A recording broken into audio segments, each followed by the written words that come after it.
से ये एक अध्यात्म से जुड़ी हुई फिल्म है और कैसे ये मतलब आपके मन में आया कि मैं इसका पार्ट 2 बनाऊं?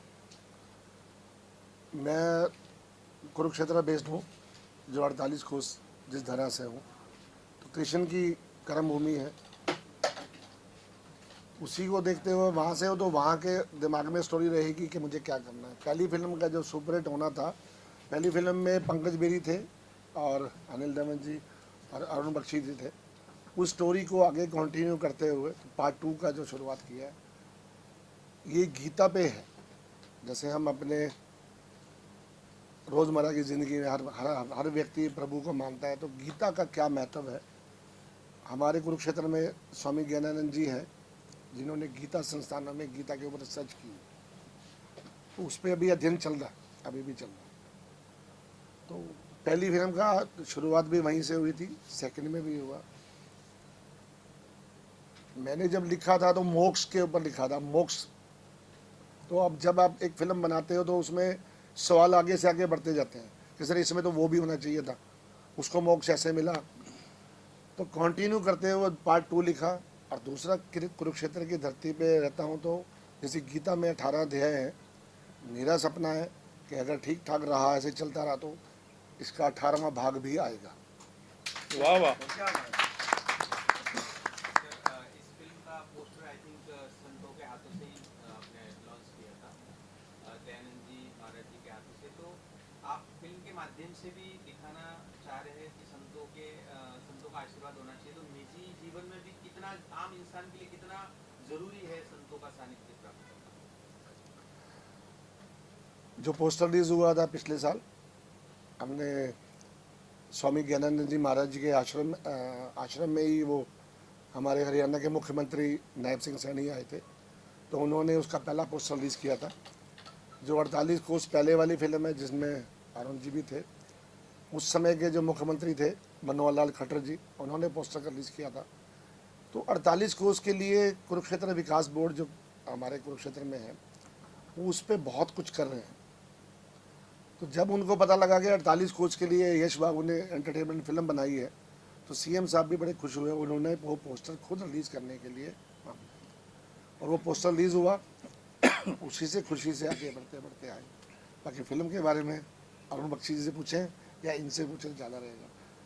अरुण सर जी, आप बताइए, आपने ये फिल्म की है, कैरेक्टर भी किया है, और आपने किस तरह से मोक्ष को प्राप्त करने के लिए जो हमें कैरेक्टर दिखा है। मोक्ष है बाबू, मोक्ष मॉक्स नहीं है, मोक्ष है।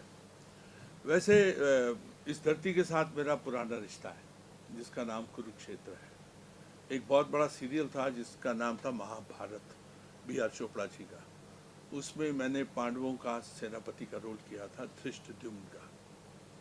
ये विचारधारा तभी से चलती आ रही है। उसमें मुझे याद है एक जगह मैंने बोला था, जहाँ पे सत्य होगा वहाँ पे मैं हूँगा, क्योंकि भगवान को सत्यम शिवम सुंदरम वो बहुत पसंद है। उसके बाद में एक बहुत बड़ा वक्फा निकला, एक बहुत बड़ा समय निकला। बहुत साल पहले यश जी का मेरे जीवन में आना, और ये एक ज़िद्दी पर्सोना है। इन्होंने कहा कि इस रोल के लिए आप ही करेंगे, क्योंकि लिखा पढ़ा गया है ये रोल आप ही के लिए। एक ऐसा धनवान आदमी है जो पहले पार्ट में था कि वो एक देता है, अगर 10,000 या 1 लाख रुपया दान देता है, ये कहता है मैं 2 लाख दूंगा, 10 लाख दूंगा, अपनी सारी जायदाद दूंगा, लेकिन मुझे सिर्फ इसके बदले में मोक्ष चाहिए। फिल्में बहुत की हैं, बड़े अच्छे डायरेक्टर्स के साथ काम किया, और हर युग में 80s में, 90s में, 2010 तक, 2020 तक बहुत अच्छे अच्छे कलाकार, अच्छी अच्छी स्क्रिप्ट, बड़े कमाल कमाल के लोग मिले, और गाने का मौका मिला। पिछली बार कृष्ण जी के ऊपर मैंने एक गाना कंपोज किया था, मैंने गाया था, which turned out to be a super hit. और कृष्ण भक्ति वैसे भी तो चारों तरफ विद्यमान है।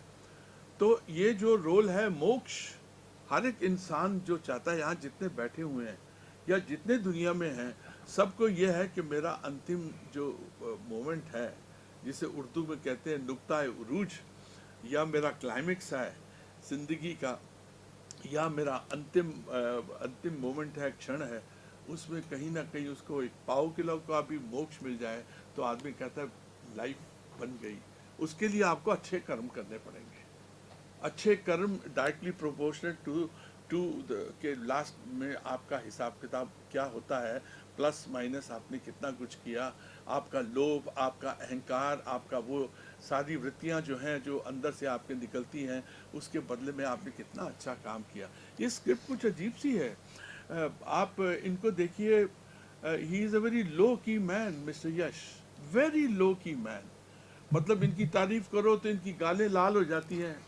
मतलब कुछ ऐसा है, वो तारीफ, वो लिखना, वो सोचना, और जो ज़िद्दी लोग होते हैं मुझे बड़े अच्छे लगते हैं। They have got a solid point of view. क्योंकि आजकल तो हर एक फिल्म में एक नए कलाकारों के साथ काम करने को मिलता है, अच्छे कलाकारों के साथ काम करने को मिलता है। आप भी उनमें से एक हैं। He has done a very good job, and I think he deserve a clap for that. Thank you. And हमारे साथ सौम्या है, I think she deserves a clap. And क्योंकि जो ये इकट्ठे करते हैं, और of course you ma'am, Anjana ji, आपकी मुस्कान उसमें भी बहुत अच्छी थी, आपकी आज इसमें भी अच्छी है। तो कहने का मतलब है, इनकी सोच, इनकी समझ जो है, कहीं ना कहीं माँ सरस्वती का आशीर्वाद है इनके ऊपर, ये मानेंगे नहीं, लेकिन मैं ये कहता हूँ कि है कुछ ना कुछ तो वाइब्रेशन है, कुछ वाइब्रेशन है, इंट्यूशन है, कुछ ना कुछ तो अच्छा है, जिससे कि ये चीज़ बनी है। नहीं तो आज के युग में आप देखिए, आज का जो मापदंड है वो धुरंधर है, one of the best work. या तो आप उस तरफ, उस इलाके में जाइए तो आप उससे बेहतर फिल्म बनाइए तो मज़ा आएगा, या फिर आप अध्यात्म में कहीं ना कहीं आत्माओं को छू लीजिए। ये है मेरी धारणा इसका मतलब।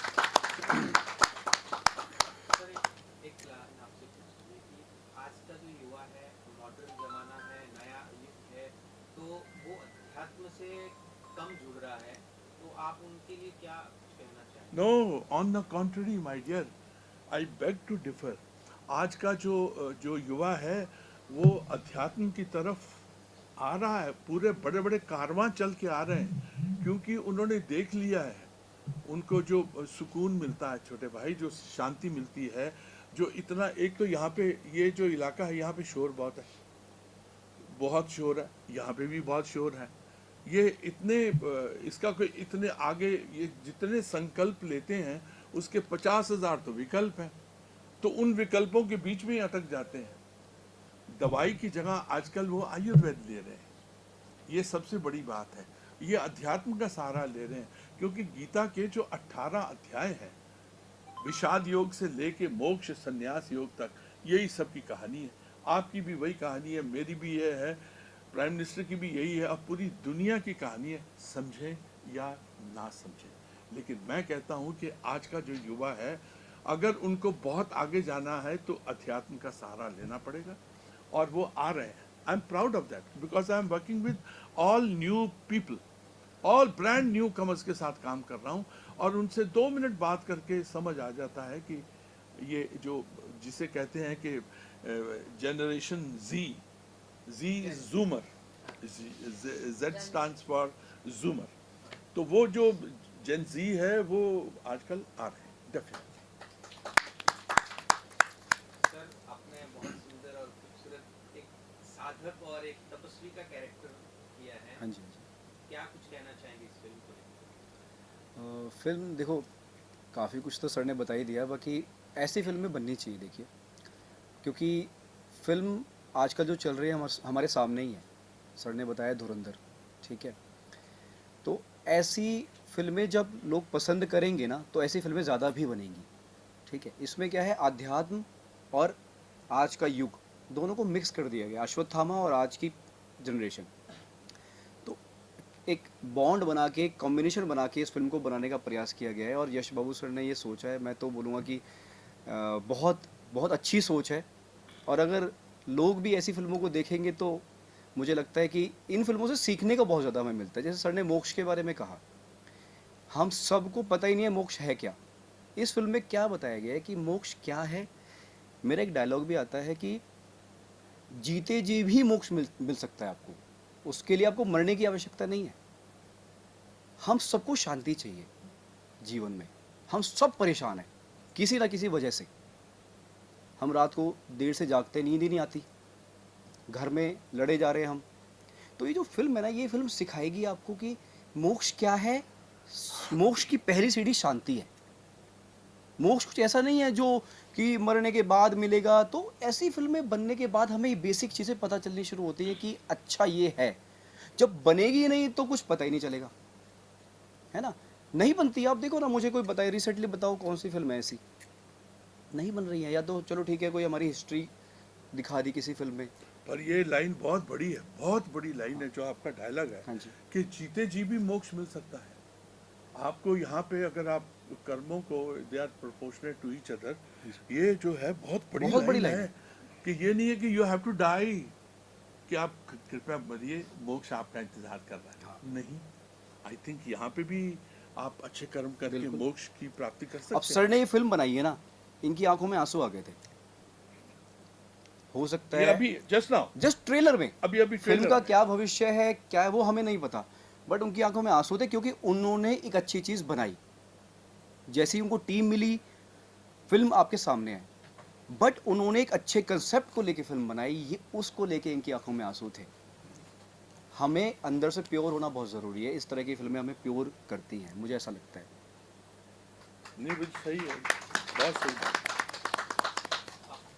आपके इस कैरेक्टर में हमने ट्रेलर में देखा योग करते हुए, साधक ध्यान करते हुए, हाँ जी। मेडिटेशन में जैसे आप उसको रोकते हैं, तो मैं नहीं उठा, इन्होंने उठा दिया। हाँ, मतलब आपका अनुभव जानना चाहते कि ये रियल लाइफ में अगर करते हैं तो क्या आपको ऐसा महसूस होगा? मतलब रियल लाइफ में इसको लेकर के क्या कहोगे, ये जो कैरेक्टर आपने किया? हाँ, तो बिल्कुल होगा। मुझे लगा ऐसा पूछ रही है कि रियल लाइफ में आप उठोगे तो कैसा लगेगा। ध्यान की विधि जो आपने की, सर उसको लेकर के। मैं बेसिकली खुद एक आध्यात्मिक इंसान अपने आप को मानता हूँ, क्योंकि मुझे बीच में रोल भी ऑफ़र होते हैं जिसमें माँ बहन की गालियाँ होती हैं, और 2-3 बीच में ऐसे ऑफ़र आए थे, बट मैंने वो नहीं किए। मैं घमंड नहीं है, लेकिन मेरी अंतरात्मा गवाही नहीं देती। तो मैंने इस कैरेक्टर से ना अपने आप को बहुत मैच किया। मुझे मेडिटेशन करते टाइम बहुत मज़ा आता है, और आप अगर मेडिटेशन करते हैं ना, और आपने अगर उसके शून्य को, अगर कहते हैं ना कि 100 सीढ़ियाँ हैं और आपने मेडिटेशन की पहली सीढ़ी को भी टच कर लिया ना, तो आपको उससे ज़्यादा मज़ा पूरी दुनिया में कहीं नहीं आएगा। तो आई लव जी। लॉट। मैम आप क्या कहना चाहेंगे फिल्म को लेकर? आज जो ट्रेलर देखा आपने। आई थिंक फिल्म बहुत अच्छी बनाई है आपने, and everything for that matter, the cinematography, the music, जो गाने भी गाए हैं, सब कुछ बहुत अच्छा है, और बहुत मतलब हिला रहा है कुछ अंदर से। You know, it's taking something from you, कि भाई आपको कुछ ऐसा होना चाहिए कि you need to meditate and you need to, मतलब वो जो आध्यात्म की, स्पिरिचुअलिटी की हम सब आजकल बहुत ज़्यादा बात करने लगे हैं, जैसे सर ने भी बोला अभी, बट हम कितने स्पिरिचुअल हो रहे हैं वो एक बहुत बड़ा क्वेश्चन है, क्योंकि एक ब्रांडिंग वाली भी बात हो गई है, I am very spiritual, I feel people से कि यार हम बड़े स्पिरिचुअल हो गए हैं, बट कितने लोग हो रहे हैं वो बहुत बड़ा क्वेश्चन है। तो आई थिंक ये बहुत बड़ा इसमें लोगों को पता चलेगा कि असल में स्पिरिचुअलिटी क्या चीज़ होती है, what is actually spirituality। तो मुझे बहुत अच्छा लगा, and surely go and watch it. आपने अभी ट्रेलर देखा है, अगर पिक्चर देखोगे तो आपको बहुत अच्छा लगेगा, क्योंकि इसमें बहुत कुछ दिखाया है कि आप अगर गीता को मानते हो कि देखो परमात्मा तो हर किसी के अंदर है। हर कोई सोचता है कि ये परमात्मा मंदिर में है, कोई जाके मूर्ति भी जाएगा कोई पैरों में लड़ रहा है, हर किसी का अपना अपना एक मेथड है। तो पिक्चर में ये दिखाने की कोशिश की है कि परमात्मा तुम्हारे अंदर है, गीता में है। उसको फॉलो करो, उसको देखो, उसको समझो और अपने परिवार के साथ जुड़ो, क्योंकि बहुत से लोग हैं जो परिवार से अलग हो रहे हैं।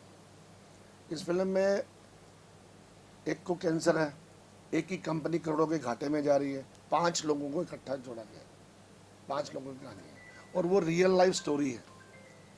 जो ये बात कर रहे हैं ना अभी अंशु आगे, तो मैं जैसे बैठता हूँ, मुझे यश जी ने एक स्टोरी सुनाई, तो बेटियाँ हैं जी, बेटी की स्टोरी सुनाएंगे तो अच्छी लगेगी। आप भगवान को मानते हो, मैं अपने बारे में इसलिए बताऊंगा, मैं अपने पर दादा के साथ बैठता था, दादाजी के साथ बैठा, पिताजी के साथ बैठा, अब मेरे मतलब हम हो गए, आगे मेरी बेटियाँ हैं, आगे उनके फिर बच्चे, 7 पीढ़ियों को हमने देख लिया कितना बदलाव हो रहा है। हम अपने पुराने रीति रिवाजों को, पुराने संस्कारों को भूलते जा रहे हैं। जो भूलते जा रहे हैं वो आप कहाँ से लाओगे? यूथ को तो पता ही नहीं है, जो हम हमारे से छोटी उम्र के हैं। आप जो पिक्चर बना रहे हैं, हम जैसे हम बना रहे हैं, हर कोई धुरंधर बना रहा है पाकिस्तान हिंदुस्तान बॉर्डर पे या जो भी बना रहा है, क्योंकि वो उनकी अपनी सोच है। लिंक तोड़ दिया जरा। क्या सर कहिए? अब बैठ जाए यार, लिंक तोड़ दिया। आपने लिंक तोड़ दिया, आप तशरीफ रखिए ना। आपने वो उनकी तंद्रा तोड़ दी जो बोल रहे थे। नई पीढ़ी है ना, जो मैं देख रहा हूँ, जितने भी मैंने फिल्में बनाई हैं या जो मैं बनाऊंगा आगे, आप अगर छोटे बच्चों के साथ बैठते हो, मेरी सोच ये हो गई है कि जो मेरे अब से पहले, अभी 13 मार्च को मैंने फिल्म रिलीज की थी, 2 वे, मेरी बहुत बड़ी पिक्चर थी, इससे बड़ी पिक्चर थी। उसका क्या रिजल्ट आएगा, कौन देखेगा, बड़ी स्टार कास्ट है, क्या क्या किस तरह से रिलीज करना चाहिए, सीख गया। उसके बाद ये पिक्चर आई, ये वाली। अब इस पिक्चर के बाद मैं सोचता हूँ कि मैं अगली फिल्म कैसी बनाऊंगा। तो मैंने जब बीच में सबके साथ बैठता हूँ तो मुझे क्या होता है, हर एज के, अब ये मेरे से बड़े हैं यश जी, तो ये अपनी बात रखेंगे, मुझे अच्छी लगी। मैंने बोला पिक्चर देखने जाओगे? नहीं यार, टाइम कहाँ है, वो यूट्यूब पे कब आएगी। ये एज वाले ज़्यादातर बच्चे, बुजुर्ग जो हैं, वो यूट्यूब पे देखना पसंद करते हैं। उसके बाद इनकी एज पे आ जाओ, अमेज़ोन पे कब आएगी, मुफ्त में देखनी है। मैं आपके बारे में नहीं कह रहा हूँ, कह सकते हो मुफ्त में कब देखनी है या पैक में कब देखनी है। थिएटर में जाना पसंद नहीं करते। थिएटर में कौन जाते हैं? 15 से 18-22 साल की एज वाले, जो कॉलेज में पढ़ रहे हैं या अपने टाइम पास के लिए, इसी में मज़ा लेने के लिए जाते हैं। तो उनके लिए हम पिक्चर बनाए, यूथ के लिए। यूथ कब जाएगा? मैं कहता हूँ मेरी पिक्चर में 15 लोग बैठे हों, 50 लोग बैठे हों, 15 में से किसी के भी एक के मन में एक श्लोक चला गया तो मैं समझूंगा उसका जीवन सार्थक। क्या बात। तीसरा, जो आगे जो पिक्चर बनने वाली है, आप देखो, 5 साल का बच्चा, 10 साल का बच्चा, उसके हाथ में मोबाइल है। दादू पूछेंगे ना, यार वो शेक्सपियर कौन था, बोला दादू छोड़ मैं बताता हूँ। अब छोटे 5 साल वाले बच्चे को पता शेक्सपियर कौन था, तानसेन कौन था, सब पता था कौन है।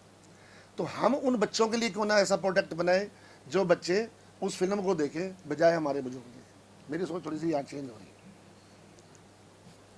मैं ये कहना चाहूँगा कि ज्ञानानंद जी को आपने देखा, उनके दर्शन किए।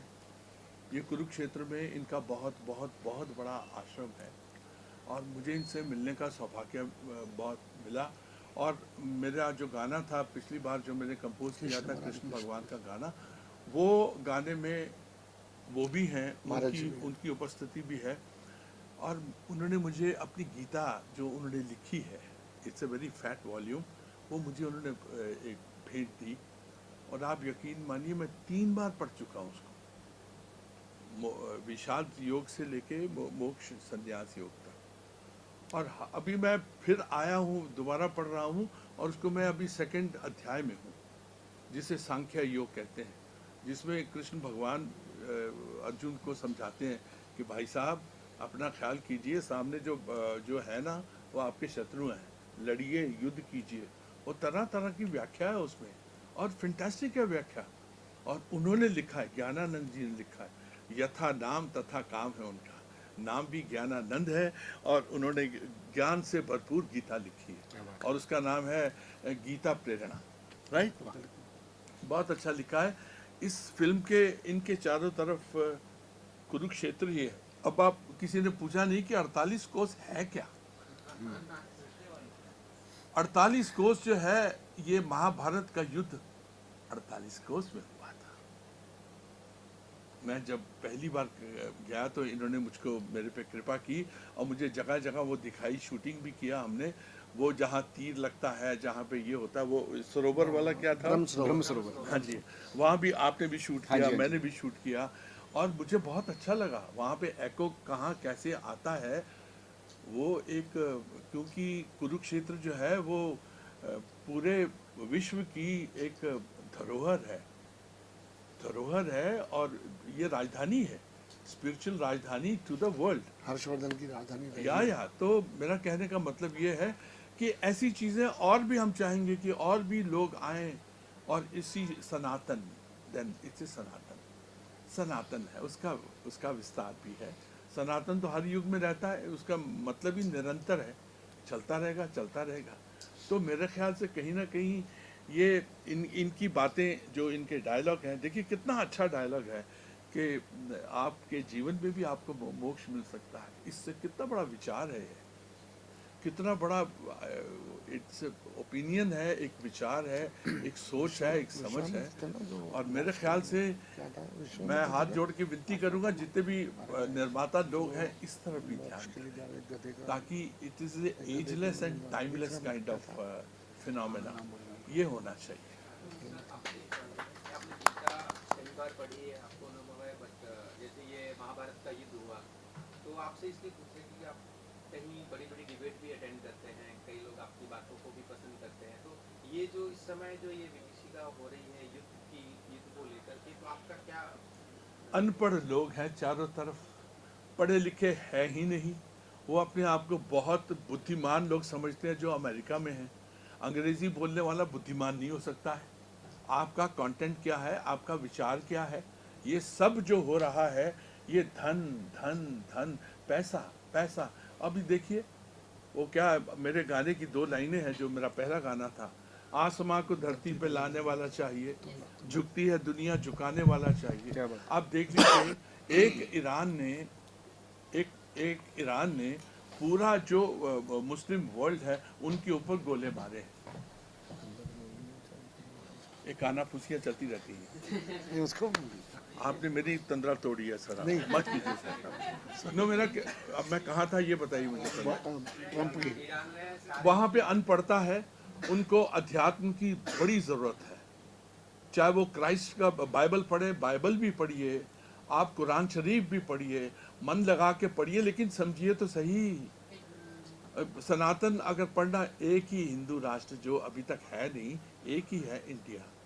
देखिए हिंदुस्तान के नक्शे के चारों तरफ जितनी कंट्रीज हैं, सब दुखी हैं। एक एक को ले लीजिए, सब दुखी हैं, सब दुखी। एक हिंदुस्तान जो है वो जगमगाता सितारा है, और हम लोग बड़े शुक्रगुजार हैं उस टीम के जो दिल्ली में बैठी हुई है, जो हमारे प्राइम मिनिस्टर साहब हैं, जो उनकी टीम है, कॉम्बिनेशन है, they have come out victorious. शायद उनका अध्यात्म, ये अध्यात्म का कमाल है। आपने देखा होगा ये कॉम्बिनेशन, नाम आप सब जानते हैं, प्राइम मिनिस्टर साहब बोलते हैं तो वो गीता बोलते हैं, वो श्रीमद् भागवत बोलते हैं। वाई दीज पीपल वांट कि पाकिस्तान नहीं और इंडिया का कहना ज़्यादा मानेंगे। ये जो cease fire, so called cease fire हुआ है, बीच में गोले वोले चलते रहते हैं, बेरूत की तरफ, लेबनान की तरफ, आप देखेंगे कि उस तरफ अध्यात्म कम है, कट्टरता है। कट्टरता यहाँ पे सनातन में है ही नहीं।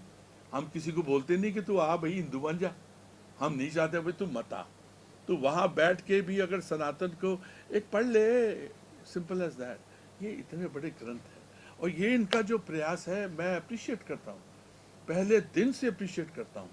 ही मे बी अ लो की person but he has lot of शास्त्र इनसाइड हिम, जो कि चाहते हैं कि ही कैन बी कुरुक्षेत्र का एक जैसे कहते हैं योद्धा है, जो चाहता है कि वो कल्चर आगे बढ़े। तो इसलिए पूरी दुनिया को हमारा कल्चर चाहिए। मैम मैम आप क्या कहना चाहेंगे फोर्टी पहले तो मैं सॉरी कहूँगी लेट आने के लिए और कॉन्ग्रेचुलेशंस कहूँगी पूरी टीम को। थैंक यू जी। बहुत अच्छा काम किया होगा। मैंने एक्चुअली ट्रेलर नहीं देखा है और मैं एक छोटा सा पार्ट थी, क्योंकि मैं ऑलरेडी यश बाबू जी का ऑलरेडी एक फिल्म कर रही थी, तो तभी इन्होंने कहा कि एक छोटा सा पार्ट है वो मेरा रह गया है, तो वो तू पूरा कर ले। एक्चुअली मुझे स्टोरी पता नहीं है, बट अब जब मैं सुन रही हूँ सर का, इतना अच्छा बोल रहे थे सर, मुझे सुन के इतना अच्छा लग रहा है, अंदर ऐसे गदगद हो रहा है, क्या ही बोलूँ मैं इनके सामने। बट मुझे ऐसा लगता है कि ये शायद इनकी 9वीं फिल्म है यश बाबू जी की, और मैं मैं बहुत हैप्पी और लकी हूँ कि मैं अभी इनके आने वाले फिल्म का पार्ट बनी हूँ, एक मेजर पार्ट हूँ। और मुझे लगता है अभी एक फिल्म आ रही है मैच मेकर डिवोर्स लेकर, उसमें मैं और विजय पाटकर जी है एज एन लीड। तो अभी तो फ़िलहाल मैं एज एन वेल विशर में इनके साथ बैठी हूँ। मुझे बहुत अच्छा लग रहा है कि ये मेरे दोस्त भी है, मैं बहुत लकी हूँ बस कि मुझे यश बाबू जैसे एक इंसान, एक अच्छे आध्यात्मिक इंसान मिल गए मुझे, और मैं आज यहाँ बैठी हूँ।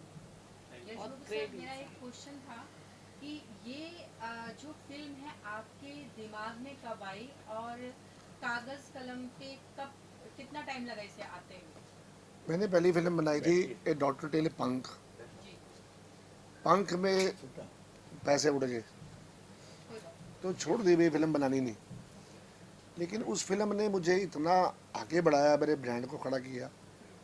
मतलब उस पिक्चर को जब मैं बेचने जाता था ना, यार बंद कर दो रास्ता, नहीं क्यों ऑन रन, चलो फिर। हाँ, कहानी जो आपकी है। पिक्चर जब बेचने जाते थे उसके और नाम मात्र कर दो, नाम मात्र पैसे मिलते थे। तो जिसने भी देखना लैपटॉप पे बेचनी है, हाँ बेचनी है, कितने की बनी, अब करोड़ों में बनी है तो करोड़ों की बोल लूँगा। बोला इतने में लेंगे, मैं कहा, इतने करोड़ का नहीं, लाख। मैंने कहा बंद कर चल, नहीं बेचनी, पंजाबी पुत्र है, फिर पूरी हो जाए। वो पिक्चर मैं लेके वापस चला गया अपने कुरुक्षेत्र के। पिक्चर को रिलीज़ करूँगा तो बड़े ढंग से करूँगा, वरना नहीं करूँगा। फिर मैं 2 महीने तक मैंने पूरा सारा रिसर्च किया कि पिक्चर को रिलीज़ कैसे करता है। तो मैं डिस्ट्रीब्यूटर के पास गया, वो मैंने थिएटर उस समय में 380 सिनेमा घर में पिक्चर लगाई थी। तुम्हारी सुल्लू के अपोजिट 17 नवंबर 17 को पिक्चर लगी थी। लेकिन पिक्चर जब मतलब मेरे पैसे वापस नहीं, मैं फ्लॉप नहीं थी, पिक्चर बहुत अच्छी थी, सबने पसंद किया। पिक्चर देखने के बाद हरियाणा के मुख्यमंत्री जो मनोहर खट्टर जी थे, उन्होंने पिक्चर को देखा। लगभग 17 और 23 मिनिस्टर तो वहाँ थे जिन्होंने पिक्चर देखी और खड़े होकर क्लैपिंग हुई और मेरा हौसला अफजाई हुई और बहुत कुछ उन्होंने मेरे को मान सम्मान दिया। फिर मुझे लगा यार पैसे भले चले गए, पिक्चर ने मुझे इतना बड़ा मान सम्मान दिया, तो अगली पिक्चर बना। तो मैंने बनाई टब्बर पंजाब का। उस फिल्म ने मुझे पैसे पूरे कर दिए। फिर मैंने बनाई 40+। भाई 40 साल के बच्चों के बच्चे ही होते हैं ना भाई, उनके बारे में कोई नहीं सोचता। फिर तो वो नहीं, वो बहुत एक सेकंड मैं एक ऐड करना चाहूँगा कि हरियाणा जो है ना, वहाँ पे अगर कोई क्रिएटिव, हालांकि Haryana is a sports capital, it's a sports capital of India, लेकिन वहाँ पे कोई फिल्म बनाना चाहता है, कुछ करना चाहता है, वहाँ की सरकारें, वहाँ के लोग, दे आर वेरी एनकरेजिंग। आपको हर टाइम पे एनकरेजमेंट मिला है। नहीं, सरकार नहीं कुछ देती, पहले बता रहा हूँ। हाँ हाँ, सरकार पैसे देती है वो बड़े वालों को जो फिल्म बना लेते हैं, हमें नहीं मिला आज तक। आपका उत्साह तो बढ़ा। मैंने क्या बोला, उनकी पिक्चर तालियां मिली। तालियां वही मिली ना, पिक्चर पसंद की गई, सरकार ने पिक्चर देखी। क्योंकि बेटी बचाओ बेटी पढ़ाओ मोदी जी का नारा था। जिस दिन मोदी जी पानीपत आए थे, उन्होंने बेटी बचाओ बेटा नारा दिया। मेरे पास स्टोरी लिखी हुई थी, मैंने अपने दोस्त को बुलाया कि भाई चल कल से फिल्म स्टार्ट कर। तो ये पिक्चर मैंने अपने दोस्त के लिए स्टार्ट की थी, वो अब इस दुनिया में नहीं है, लेकिन उसने मतलब मुझे ये बहुत आगे बढ़ाया है। मैं उसके बाद ये फिल्म बनी, दूसरी बनी, तीसरी बनी। जो ये 48 कोस के बारे में जब मैं कुरुक्षेत्र रहता था तो कुरुक्षेत्र विकास बोर्ड वाले बोलते थे कि यार 48 कोस में ये होने वाला है। तो मुझे पहली बात तो 48 कोस में मैं रहता हूँ जहाँ महाभारत हुई। तो पहले मैंने टाइटल लिया, फिर मैंने स्टोरी लिखी कि दान करने से, क्योंकि हमारे कुरुक्षेत्र में ये है उस भूमि पे जो पाप करता है उसको 13 गुना पाप मिलता है, और अगर कोई पुण्य करता है तो उसको 13 गुने पुण्य मिलता है। तो मेरे मन में था यार मैंने इस शहर से कमाया, इस शहर में ही लगाना है। गीता में जैसे इन्होंने कहा, मैंने गीता पढ़ी है, गीता मेरे ऑफिस में भी कैलेंडर लगा, गीता सार में क्या लेके आए थे, क्या लेके जाना है। तो जो मेरे पास अब है वो इतना है कि मैं चला भी जाऊँ इतना छोड़ जाऊँगा, तो मैं वो क्यों छोड़ जाऊँ। मैं उन लोगों के लिए क्यों ना काम करूँ जो 20-25 परिवारों के चूल्हे जलते हों, मेरा शौक़ पूरा होता हो, क्या बात। मेरा एंटरटेनमेंट पूरा होता हो। तो मैं इसलिए फिल्में बना रहा हूँ। मेरा बस चले तो मैं हर महीने एक फ़िल्म रिलीज़ करूँ। प्लस एक संदेश भी जाता है सर लोगों के संदेश दिमाग वही, में। मैंने क्या बोला, मैं पैसे कमाने के लिए पिक्चर नहीं बना रहा हूँ, मैं मैसेज देने के लिए पिक्चर बना रहा हूँ। और मेरी ये कोशिश होगी आज नहीं तो कल समाज बदलेगा, 10% बदले, 5% बदले, 2% बदले, चाहे 1% बदले। मेरी ये कोशिश है। बाकी सफलता मिलना ना मिलना तो ऊपर वाले के हाथ में। नहीं सर, पता है एक चीज़ है, सॉरी मैं, हाँ बोलो प्ले अब हाँ, बोलो। मैं इनके बारे में ये बोलूँगा, ये पिक्चर क्यों बनी, टू की बात बताऊँगा। मैंने दादा लक्ष्मी पिक्चर देखी, यशपाल शर्मा की पिक्चर थी। जी, मैंने तो उसमें मैंने वो 2 बार देखी। उसमें जो इनका जुनून था डांस वाला ना, इस लड़के को मिलना है। इस लड़के को मैं मिला, सीएम साहब खट्टर साहब थे उस समय। कि जब मिला मैंने कहा नंबर दे दो। मैं बोला मेरे पास एक कंसेप्ट स्टोरी है, आप उसमें काम करो। क्या काम है, ये भी बड़ा चूजी है, जब तक इसको स्टोरी पसंद नहीं काम नहीं करता। ये आया, मैंने बोला ये स्टोरी है, स्क्रीन प्ले दे दो। पढ़ा, 15-20 दिन के बाद बोलता है डन। मैंने बोला मैं पैसे इतने दूंगा। कल पैसे की बात नहीं है, काम अच्छा होना चाहिए। मैं वैसे इसकी हौसला अफजाई करूँगा। इसने मेरे साथ ये फिल्म 20 मई 2023 को स्टार्ट की थी, शूटिंग की थी। उसके बाद मैंने इसके साथ एक काम किया है, दिल जोड़े घर जोड़े, 10 एपिसोड इसने किए हैं। उसमें भी इसने सुधा चंद्रन जी की बेटे का रोल किया। तो मैंने ये फिल्म जो बनाई है, अब मैंने ये बताया कि भी मैं एक फिल्म बनाता हूँ, भगवान मुझे कहीं ना कहीं से और पैसे देता है, और मैं उसका पार्ट 3 मैंने लिख रखा है। पार्ट 3 में ये मैडम भी हैं, वो मैडम भी हैं, ये तो है ही है। तो इनका जो मैं अभी रोल इसलिए नहीं बता रहा हूँ, इनको इसलिए नहीं कह रहा हूँ कि इनका रोल ये मोक्ष इस फिल्म में नहीं, इस फिल्म में मोक्ष पा चुके हैं। नहीं जी, इस फिल्म जीते में जी मोक्ष पाए। पा चुके हैं, पर जीते जी वाला जो डायलॉग है, इनका बेटा हर बार इनको देखेगा। तो इसलिए हमें तीसरी फिल्म में ये चाहिए। तो अभी हम ये 48 को 3 वाले बैठे हैं, ऊपर जो बैठे हैं, ठीक है ना। सर, लेकिन एक मिनट, एक वन सेकंड सर, आपको एक वादा भी आपने किया था, इस कुड़ी को भी तो आप लेंगे। मैं ले चुका हूँ। ये ये जो फ्री में? अभी फिल्म में इन्होंने फिल्म का नाम लिया है match maker divorce breaker. Okay ये उसमें फिल्म में लीड रोल में है। ओके। उस फिल्म के लिए इनको लिया था, और ये भी उसी दिन मिले थे, सेम डे 8 जुलाई 2024 को मेरी इनसे पहली मुलाकात हुई थी। और आपसे गाने लिखवाइए नहीं तो फिल्म लिख रहे हैं सर। बस ना, फर्स्ट ना। क्लास। सर मेरा सवाल था नहीं, कि अब मैं आज सबकी फील्डिंग कर रहा हूँ आज। आपके दिमाग में ये फिल्म कब आई और कितना टाइम लगा उसे कागज पर आते आते? ये 2 या 1 टू। मैडम जब पहली बनी थी तो 2 का था, उसी दिन ही दिमाग में थॉट आ गया था अभी ये स्टोरी लिखनी है। क्योंकि मोक्ष अभी एक को मिला है, 2 बाकी रह गए हैं। उसमें ये थे और पंकज बेरी थे। पंकज बेरी उसमें आचार्य का रोल कर रहे थे, उनको मैंने जेल में डाल दिया, वो अभी जेल में है। तीसरी में जेल से बाहर आएंगे। तो स्टोरी वो तीसरी बन चुकी है ना, रियल बन चुकी है, जेल में नहीं डाला। तीसरी बन चुकी है। स्टोरी तो देखो पता क्या होता है, जब आप पिक्चर बनाते हो, अभी जैसे मैं बैठ के देख रहा था, तो मुझे वो सारी पिक्चर पहले वाली भी, दूसरे वाली भी, तीसरे वाली भी वो मेरे दिमाग में थी, इसलिए थोड़ा भावुक हो गया, और कुछ नहीं थी बात। क्योंकि आपका सपना है कि आपने लिख दी है, लिखने के बाद वो आपका बच्चा है, लिखने के बाद आपने उसको बना दिया, जब तक ऑन स्क्रीन नहीं आती ना, वो आपके दिमाग को सोने नहीं देती, चैन से नहीं देती। बहुत लोगों का सहयोग रहता है फिल्म को रिलीज होने में। बहुत लोगों का सहयोग रहता है और बहुत लोगों का खिंचाव भी रहता है कि साली पिक्चर रिलीज ना हो। इस इंडस्ट्री में बहुत लोग हैं, बिल्कुल मैं बता रहा हूँ, वो जो सोचते हैं वो बेवकूफ़ हैं। वो अपने पैर पे कुल्हाड़ी मार रहे हैं, अपने पेट पे और कलाकारों के पेट पे भी लात मारते हैं।